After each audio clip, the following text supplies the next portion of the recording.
ভারতের প্রধানমন্ত্রী নরেন্দ্র মোদীকে নিয়ে আবার একই দাবি করলেন মার্কিন প্রেসিডেন্ট ডোনাল্ড ট্রাম্প। সেই সঙ্গে তিনি ভারতের পণ্যের উপর আরও শুল্ক আরোপের হুঁশিয়ারি বার্তা দিয়েছেন। সোমবার 20 অক্টোবর এনডিটিভির প্রতিবেদনে বলা হয়েছে, ট্রাম্প আবার বলেছেন মোদী তাকে জানিয়েছেন যে ভারত রাশিয়া থেকে তেল কিনবে না। এয়ারফোর্স ওয়ান বিমানে সাংবাদিকদের প্রশ্নের জবাবে ট্রাম্প বলেন, আমি প্রধানমন্ত্রী নরেন্দ্র মোদীর সাথে কথা বলেছি। তিনি বলেছেন তিনি আর রাশিয়া থেকে তেল কিনবেন না।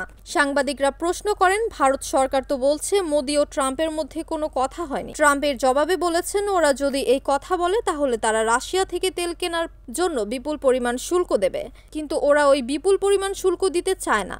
এই নিয়ে দ্বিতীয়বার ট্রাম্প দাবি করলেন প্রধানমন্ত্রী মোদীর সঙ্গে তার কথা হয়েছে এবং মোদী তাকে বলেছেন ভারত রাশিয়া থেকে তেল কিনবে না। এর আগে ভারতের পররাষ্ট্র মন্ত্রণালয়ের মুখপাত্র রণধীর জয়সওয়াল বলেছেন, মোদী ও ট্রাম্পের মধ্যে ফোনে কথা হয়নি। দেশটির পররাষ্ট্র মন্ত্রণালয় বিবৃতি দিয়েও জানিয়েছে, ভারত তেল কেনার ক্ষেত্রে নিজের স্বার্থ অনুসারে সিদ্ধান্ত নেয় এবং নেবে। রাশিয়া ও ইউক্রেন যুদ্ধ শুরু হওয়ার পর থেকে রাশিয়ার তেল কেনা বাড়িয়ে দিয়েছে ভারত। আন্তর্জাতিক বাজারে বিধিনিষেধের কারণে রাশিয়া সস্তায় তেল বিক্রি করছে। ভারত এখন রাশিয়ার অন্যতম প্রধান ক্রেতা। তবে যুক্তরাষ্ট্র এই ঘটনায় আপত্তি জানিয়ে বলেছে, ভারত তেল কেনার কারণে ইউক্রেনে যুদ্ধ চালিয়ে যেতে পারছে Russia. NAN TV news desk.